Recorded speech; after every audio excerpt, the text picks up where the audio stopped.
شیخ آباد د کابل کندهار لوی لارې په غاړه د میدان وردګ ولایت سید آباد ولسوالۍ هغه زرغونه سیمه ده چې د یرغلګرو ګورستان هم بلل کېده.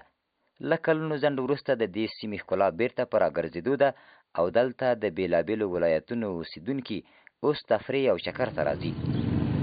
راغلي یو اصلي د سفر هدف مو بامیان ده.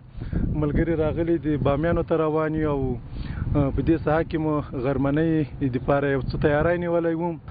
دغه ساحه ډېره په زړه پورې ده، سیند بهیږي، ونې شنې دي، خلک ډېر بانډار ته راغلي دي، یاران دوستان مجلسونه کوي، ساتیرۍ کوي.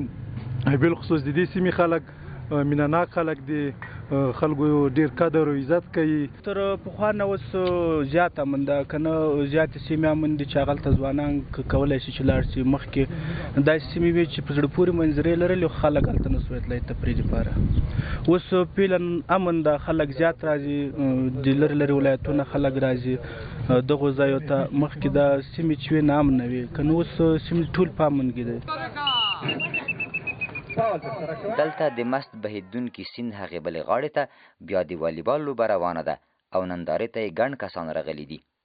د اسلامي امارات په راتګ سره دغه سیمه اوس الحمدلله امن سیمه شوې ده. د مختلفو ولایتونو څخه دلته خلک راځي د تفریح په خاطر باندې، چکر په خاطر باندې. دا چې سرسبزه سیمه ده، په هر اختر کې دلته مختلف ټورنمنټونه جوړیږي او د ټورنمنټو په خاطر باندې له مختلفو سیمو څخه دلته خلک راځي، هم د لوبې څخه خوند اخلي، هم د ښې هوا څخه خوند اخلي.